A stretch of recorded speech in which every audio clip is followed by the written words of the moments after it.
Bonjour à tous, bienvenue chez moi pour une lecture d'un extrait de Coupable, I Love You, mon dernier roman. J'espère que cette lecture vous donnera envie de le découvrir ou de le redécouvrir si vous l'avez déjà lu. Pour vous situer un petit peu l'histoire et surtout le passage que je vais vous lire dans quelques instants, il faut simplement que je vous explique brièvement l'histoire. Sarah est une jeune avocate qui travaille dans un grand cabinet parisien, au milieu d'une horde d'hommes plus machos les uns que les autres. Dans ce cabinet, il n'y a qu'une seule femme qui s'appelle Vera. C'est la secrétaire qui a, on va dire, d'abord c'est une secrétaire très sexy et puis qui a un drôle de comportement souvent à la pause déjeuner, qui se fait belle, qui change de chaussures pour mettre des beaux talons, qui se remaquille et qui disparaît entre midi et 2. Alors Sarah et son collègue et ami Gabriel, alors pour ceux qui ont lu Camilove, c'est le frère jumeau de Camille, eh bien tous deux ont échafaudé on va dire, un plan. En tout cas, ils pensent que Vera aurait une liaison avec Bruno Scosa, le patron de leur cabinet. Un jour, Vera fait un malaise et donc elle demande à Sarah d'aller prévenir pour elle dans un hôtel l'homme avec qui elle avait rendez-vous ce jour-là. Et voici l'extrait. Il s'agit donc du chapitre 11 de mon roman. Résumons. Vera est à l'hosto. Je dois aller à l'hôtel d'Élise prévenir son amant qu'elle ne pourra pas venir le rejoindre pour cause d'appendicite aiguë. Amant qui, soit dit en passant, n'est autre que mon boss Bruno Scosa, l'un des meilleurs avocats de Paris. Petite cinquantaine, encore belle allure malgré une petite bedaine, mariée depuis plus de 20 ans à maître Nadine Scosa, notaire avec laquelle je travaille en étroite collaboration sur tous mes dossiers de divorce. Autant dire, je suis dans la merde. Encore une chose importante, j'ai mal aux pieds dans mes escarpins presque neufs. Vera aurait pu choisir un autre jour pour s'effondrer au bureau. Je repère le resto vegan, à quelques mètres. Je ne suis plus très loin puisque l'hôtel est situé de l'autre côté de la rue. Les odeurs qui s'en dégagent me remuent l'estomac qui crie famine. Car pour couronner le tout, je suis affamée. Avec toutes ces conneries de mise en beauté pour ces deux vieux types de chez Agenco qui ne sont même pas venus, je n'ai pas pris le temps de petit déjeuner ce matin et donc j'ai faim. Je me faufile entre les voitures qui klaxonnent à mon passage. Devant le grand tourniquet doré, je prends une profonde inspiration sous le regard de biais du groom. C'est la première fois que je pénètre dans un hôtel 5 étoiles. Je n'ai jamais eu l'occasion, les moyens de m'offrir une chambre, même pour une nuit, dans ce genre d'établissement, et je n'ai jamais eu petite amie suffisamment friquée pour m'inviter dans un endroit pareil. Telle une touriste, je balaie l'immense hall d'un regard admiratif, les lèvres entr'ouvertes de béatitude. Toutes les dorures me rendraient presque aveugle. Je me présente à la conciergerie où un grand type à l'allure guindée me fixe depuis mon arrivée. Il me sourit aimablement et j'approche peu rassurée.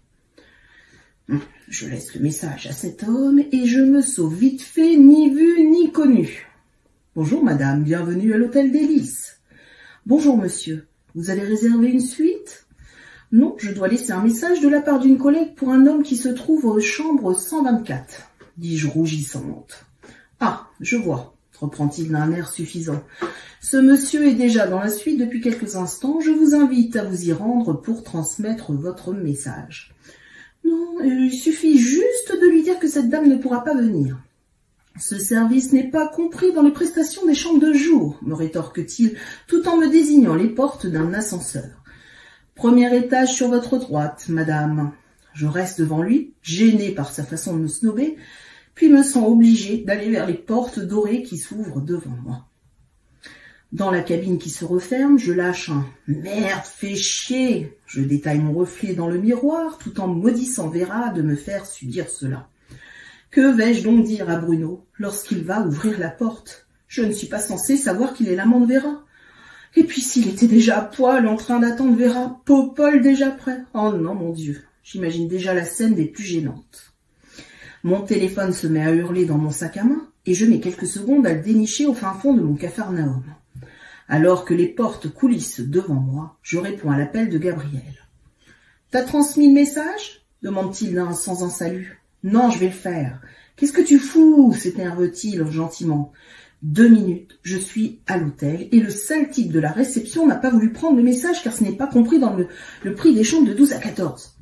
Du coup, je vais prévenir Bruno dans la suite. Je te jure que je hais Vera de me mettre dans une telle situation. La pauvre est sur le billard, alors un peu de compassion quand même. Je voudrais t'y voir, toi, grognai-je en chuchotant alors que je me retrouve, la gorge serrée devant la porte 124. Je vais peut-être me retrouver nez à nez avec le grand chauve à col roulé du boss. Alors fous-moi la paix. Bonne chance, ricane-t-il. Oh, va te faire foutre, Gabriel. Je toque tout doucement à la porte, mais elle s'ouvre brusquement devant moi.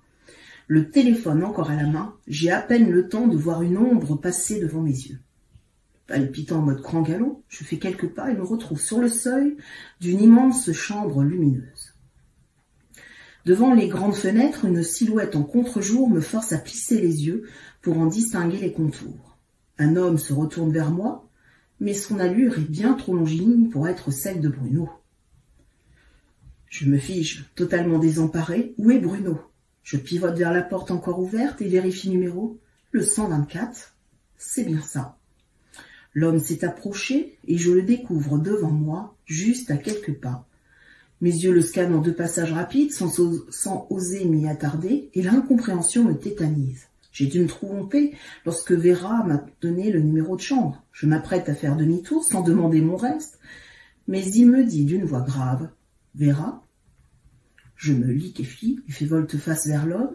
« C'est lui le rendez-vous de Vera ?»« Non, ce n'est pas possible. » Je le détaille cette fois-ci lentement, de la tête aux pieds et en reste époustouflé. Il est là devant moi, jeune, beaucoup plus jeune que Vera, très séduisant, indéniablement plus séduisant que Bruno, dans un costume bleu soyeux, bien coupé, chemise blanche et cravate impeccablement nouée autour de son cou musclé.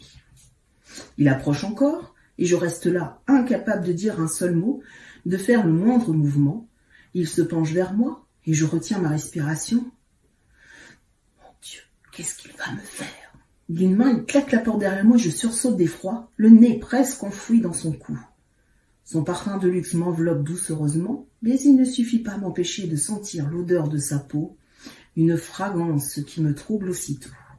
Je ne bouge pas d'1 centimètre et un quart de seconde, je m'étonne à aimer ce fugace contact entre ma poitrine et son torse.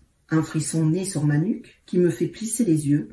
Fasciné, je bloque sur sa peau entre son col de chemise et la naissance de sa barbe de quelques jours. Il se redresse mais ne s'éloigne pas de moi. Je n'ose pas bouger ni parler.